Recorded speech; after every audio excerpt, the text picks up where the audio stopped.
بسم الله الرحمن الرحيم maanta waxaan joogaa qubuuro ka mid ah qubuuraha islaamka kullu nafsin dhaa'iqatul mawt waxaan idin tusayaa wax yar oo ka mid ah cimriyada ay dadka ku dhinteen qofkan wuxuu ku dhintay 79 jir haddaa dhalinyaro tahay way ku sugaysaa qofkan wuxuu ku dhintay 37 jir ilaahay u naxariisto qabrigan ha u waasiciyo qofkan wuxuu ku dhintay 99 sano boqolkii hal sana ugu dhinnaa asigana wuu dhintay qof baaqi oo haraaya ma jiro qof walba maalintiisa imaanaysaa qofkan muslimka ah wuxuu ku dhintay 76 jir qofkan kale wuxuu ku dhintay asigoo cimri shabaab waa meeqo 20 jir uu ku dhintay ilaahay u naxariisto qabrigiisana waasac ilaahay ha ugu dhigo cimriga qofna wuxuu ku dhimanaa asoo yar qofna asoo da' kana wuxuu ku dhintay 79 waxa waaye weli waxaanu soconnaa qabrigii qaar yar oo ka mid ahaan idin tusaaya kan wuxuu ku dhintay 64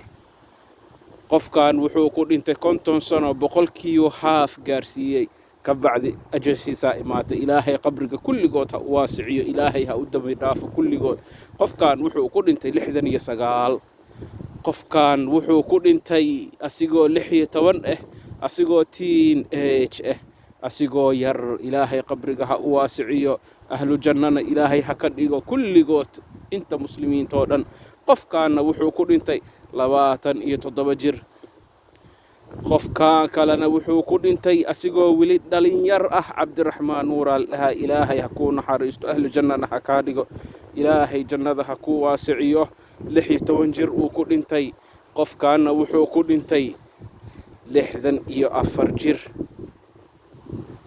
qofkan wuxuu ku dhintay 74 jir ilaahay kulli ha u wada naxariisto jannatul firdaws ilaahay ha wada siiyo bikhayri cadaabin walaa xisaabna jannada ha ku galaan kulligood iyo inta muslimiinta oo dhan qofkan wuxuu ku dhintay 82 jir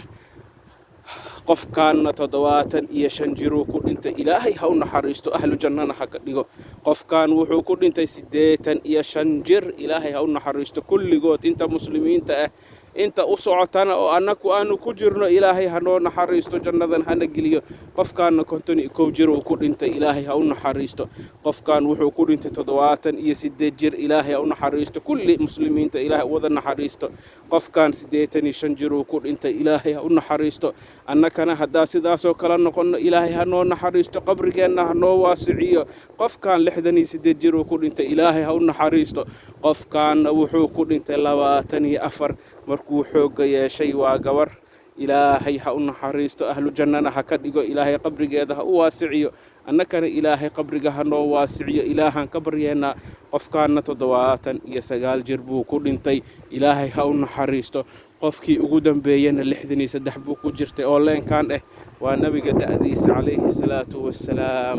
kullu nafsin dhaa'iqatul mawt يا نفس مالي وللأموال أتركها خلفي وأخرج من دنياي عريانا يا نفس مالي وللأموال أتركها خلفي وأخرج من دنياي عريانا نفس يهي محا إيغا شقا جرمان كان كدور أردايو meeshaan baa ii dambeynayso anoo dhan haysanin wax haysanin kafalna igu duugay u dambeynayso waa dhul aad u yar mitreena la dhahaa qof walba intaasoo leeyahay ilaahay u naxariisto maxaad u samaysateen aakhiradiinna nafsadeeda ugu horrayso maxaan u samaysanay bani aadan yahow ilaahay xasuusta qabriga xasuusta kulligeenna meeshaan baa u wada soconnaa wassalaamu calaykum waraxmatullaahi wabarakaatuh